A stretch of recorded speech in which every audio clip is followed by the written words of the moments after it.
O vídeo de hoje é um pouco nostálgico e um pouco terapêutico. Eu vou mostrar pra vocês como as minhas anotações mudaram do primeiro semestre pro 10º. Olá, eu sou a Ana Elizabeth, sou veterana do curso de Direito e minhas anotações mudaram bastante desde que eu comecei o curso. Eu sempre fui a menina das canetas, minhas anotações sempre foram bem aesthetic. Eu sempre tive vários títulos, cores, adesivos, washi tapes e amo um caderno bonito. Mas várias coisas mudaram do primeiro semestre pra cá, principalmente o meu tempo. Então eu deixei de ser tanto uma aluna artista e tive de aprender a ser uma aluna mais estrategista. E nesse vídeo nós vamos comparar os meus cadernos e como eles evoluíram ao longo do curso. Esses são os dois cadernos que me acompanharam por quase toda a faculdade. E a minha primeira expectativa quebrada era que eu jurava que com 2 cadernos universitários eu conseguiria terminar o meu curso, mas a realidade é bem diferente. No 9º período, acabou os 2 cadernos e eu tive que adquirir um outro pro 10º. E ele é bem diferente dos esquemas que eu usava aqui. Então vamos pro primeiro caderno, já todo usado, desgastado, mas cheio de amor. Eu sempre coloquei essas notinhas de aba para me conseguir acessar com facilidade as matérias e até hoje ainda me são muito úteis. No primeiro semestre, as matérias que eu tive foram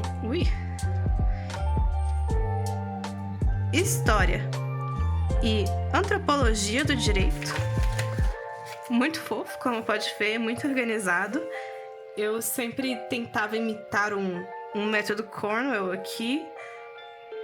Tinha língua portuguesa, com todas as decorações. Tinha Introdução ao Estudo de Direito,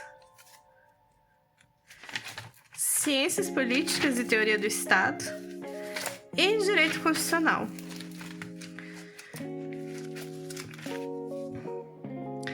Eu tinha feito um sistema que para mim seria perfeito na faculdade.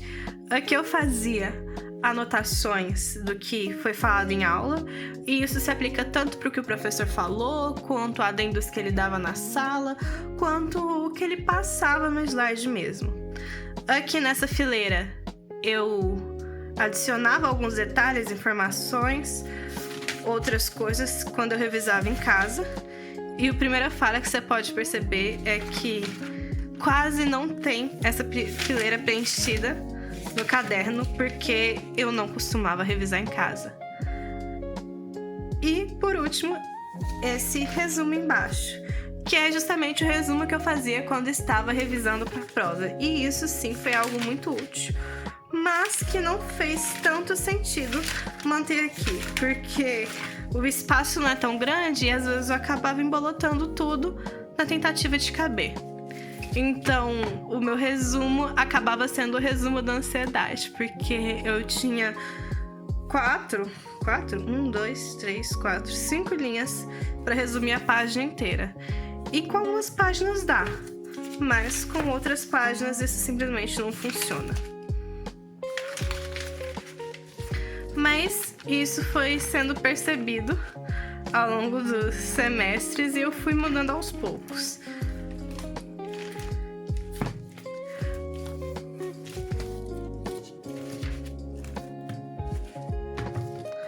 Aqui você já pode perceber que eu mudei, tirei a parte de baixo que estava me atrapalhando mais do que ajudando. Eu deixei só as 2 fileiras. E aqui eu não usava mais para uma revisão em casa, eu usava para adendos que os professores iam falando, eu ia achando durante a aula mesmo. Eu escutava uma palavra, lia alguma coisa, via alguma coisa, eu colocava aqui do lado um desenho, algum detalhe, alguma informação extra. E Psicologia Jurídica eu acho que foi uma das matérias que ficaram mais bonitas e bem organizadas nesse primeiro caderno. No segundo caderno, Já estamos em uma realidade diferente da minha vida. Eu tentando ser artística, tentando adicionar coisas, mas sem muito tempo para isso. Uma semana antes de voltar às aulas, eu preparei essas folhas de rosto, porque simplesmente não funciona fazer isso no primeiro dia de aula, durante a aula na faculdade. É uma realidade totalmente avessa. Então eu já ia organizando, eu colocava a matéria, o professor, um título, alguma coisinha, e tentava deixar mais bonito. Alguns ficaram melhores do que outros. Outra coisa que eu mudei é a tentativa que eu fazia no caderno anterior de tentar deixar tudo colorido. Simplesmente jogar todas as cores numa página não funciona. Você precisa de um código de cores. As cores precisam ser um significado, senão seu caderno vai virar um palhaço. E aqui eu deixei uma cor para cada matéria ou assunto, e isso fazia muito sentido nesse caderno, tanto quanto no caderno à parte que eu mantinha, uma caderneta pequenininha, que era onde eu fazia resumos para revisar para a prova. E deixando isso separado ajudou muito minha ansiedade, mas eu ainda estava com alguns problemas, tipo fazer fluxogramas não estava funcionando, tá ficando tudo meio embaralhado, meio desorganizado, e simplesmente não dava para respeitar a linha de separação que eu já estava deixando. E isso é algo que eu comecei a mudar depois. Mas por aqui o caderno já tá bem mais interessante, bem mais útil. Tanto que eu fui usando esse modelo por uns 5 semestres quase. E me funcionou muito bem. Ainda tem algumas folhas em branco, porque eu fazia a estimativa errada de quantidade de folhas que eu usava para uma matéria. Então sobrava 2, 3 folhas por matéria. A expectativa do quanto a gente escreve na faculdade sempre é maior do que a realidade. Mas quando esse caderno aposentou e eu fui escolher um para o último período, a primeira coisa que eu decidi abandonar foi as linhas. Porque, primeiro, eu já tinha familiaridade suficiente para conseguir escrever razoavelmente reto sem precisar delas.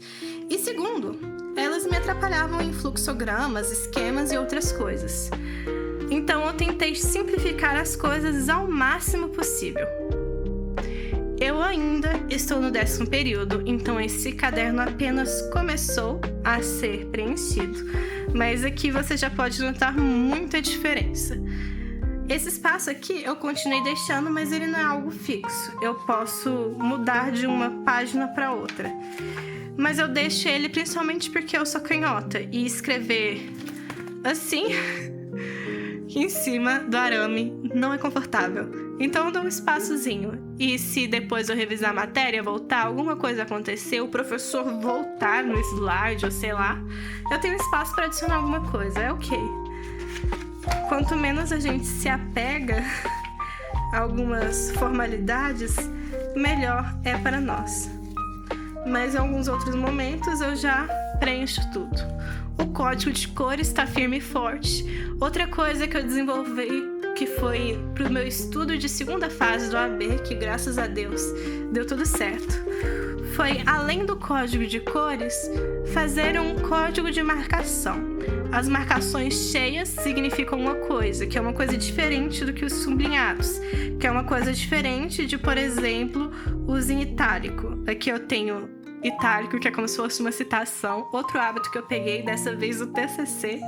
E isso deixa a informação muito mais organizada, mas você consegue colocar níveis diferentes de organização no seu texto. Algumas coisas que você quer identificar assim só de olhar de relance, você já tem aqui. Mas outras coisas que você quer que estejam destacadas, mas que você não quer que esteja assim sobrepujando informações mais importantes ainda, o nível médio de importância, você deixa de uma forma mais específica e discreta. Um itálico ou um sublinhado já dão conta do trabalho. E o texto vai ficando muito mais eficiente dessa forma. Para você que ama papelaria, mas está sem tempo, não precisa abandonar o seu estilo, você só precisa adaptar. O segredo de uma anotação bonita de um veterano não é simplesmente cor de caneta ou detalhes de espaçamento, mas sim a clareza do conteúdo, o quão bem escrito ele tá.